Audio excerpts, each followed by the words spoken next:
Well, they're usually like in dresses and heels or like a skirt, carrying a purse. Or would have some lace or frilly or skin showing or something like that. Somebody with a lot of sparkles. One who likes to wear pink. California girls, you know. Blonde hair, always has a manicure, doesn't play sports. Their hair and makeup done. Hot pink nail polish. Yeah.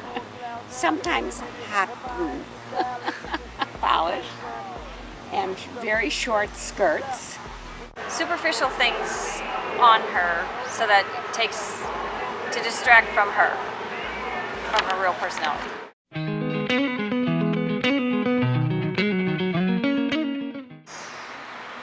Well, the mean girls are stereotypical, like, girly girls. They always have their makeup done, their clothes, they care about their outfits and their appearance. Like a Martian. God, my hips are huge. Oh, please, I hate my calves. At least you guys can wear halters. I've got man shoulders. I used to think there was just fat and skinny. Apparently there's a lot of things that can be wrong on your body. My hairline is so weird. My pores are huge. My nail beds suck. Legally blonde.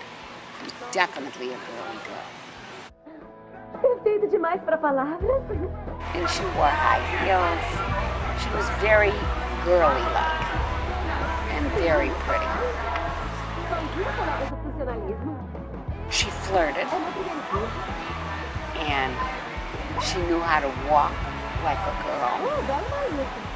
She wiggled in the right places. 2 weeks ago, I saw Cameron Diaz at Fred Siegel, and I talked her out of buying this truly heinous Angora sweater. Whoever said orange was the new pink was seriously disturbed. And I liked all of her movies. Sorry that she had problems. Well, I'm thinking of that character in The Big Bang Theory. Yes, definitely a ditzy character. Hey, oh, what's this little box? That is a pencil sharpener. Let's put this pencil over here. Sharp. Thanks to the machine we saw earlier. I think she giggles after everything she does say.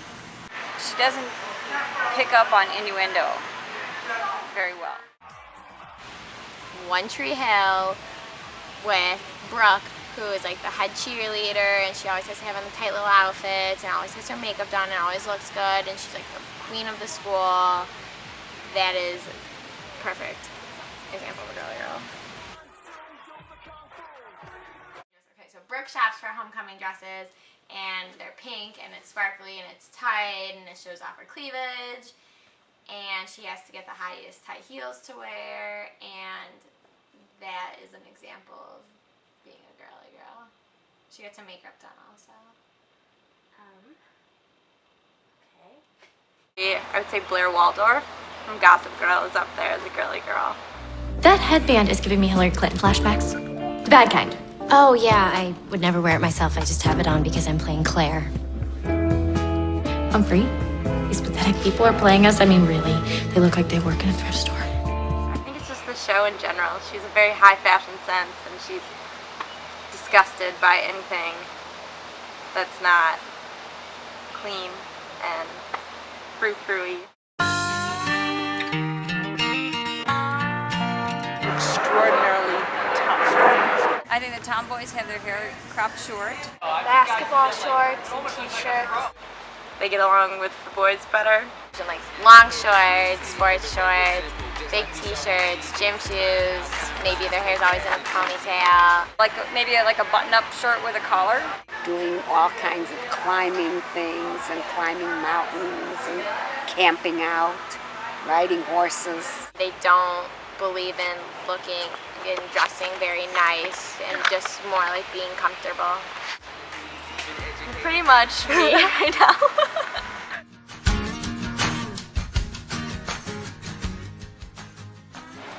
Cheaper by the dozen, and one of the 12 kids is definitely a tomboy. She's always in a baseball cap, or maybe it was a snow cap. I don't exactly remember. She wears very neutral colors. She likes to plan pranks and skateboard. Jane Withers, always, you wouldn't remember her. She was a child movie star. Shirley Temple was a girly girl, little girl, and Jane Withers was the one that always did the bad things. Can't happen. You bad old thing. You ran away from home and I'm gonna spank you.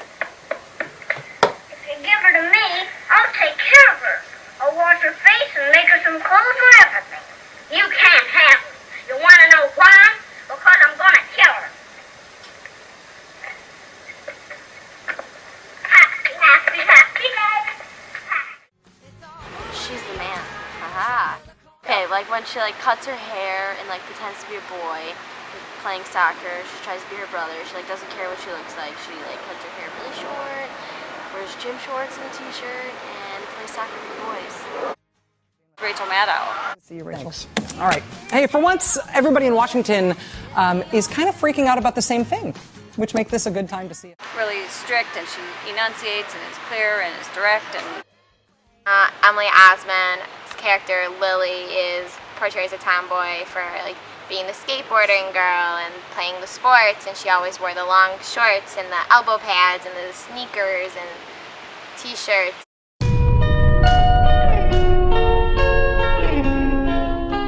No, because usually how media portrays them is really stereotypical, not every like girly girl or tomboy is exactly like that. The media portrays girls in being a specific way, and that's why there are those conflicts between someone who is seen as the girly girl and someone who is seen as the tomboy. Like, you're not really taught the in-between, that you can do both and it'd be okay. And I think that the media is like the sole reason that girls end up becoming who they are, because they want to be the people that they see on TV, in the movies and the television shows, and if those are their role models.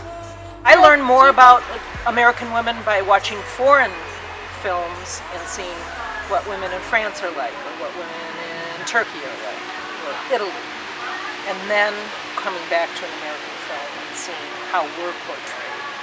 I think it's extremely offensive, because I think that when you only pick that feature to accentuate and stereotype, then you're dismissing all of the brilliance and charm and hard work that gets exuded, and all the caregiving and compassion and all the other characteristics that women use every day.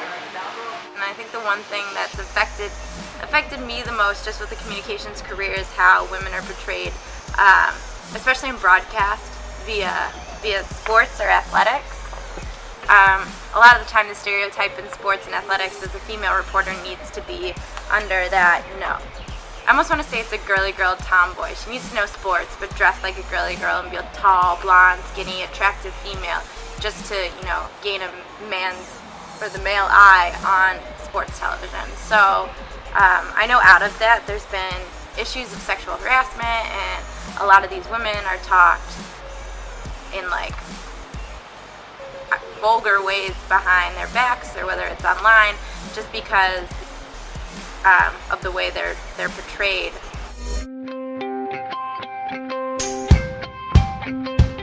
I guess they could just make it less stereotypical, change it up once in a while. I think that they need to create that middleman, showing like the girl who can do it all, kind of like Kim Possible. She was like the spy, but then she was also like a cheerleader. And I just think they need to make sure the character serves a purpose. So if you're gonna have a blonde, girly girl blonde, make sure that in some way contributes to your production. They could pick a different feature or different aspect of it that may be harder to portray, compassion or intelligence, but just pick a different feature to exaggerate instead of the giggle after every comment or the smile after every statement. Give her a little bit more feminine roles. A TV show where Kerry Washington plays, she's the lover of the president. Her character is one that kind of rides both sides. She's a girly girl, and she's tough, like what we might consider a tomboy, being tough, and pulls it off very dramatically, and she's a winner. So you on think both sides. So it can be done.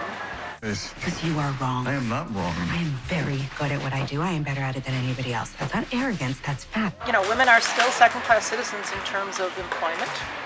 So, maybe shows like the one I can't remember the name of, Kerry Washington, Kerry's in it, will show that women can both be tough and vulnerable and girly girls and tomboyish and all of those things, and are very smart.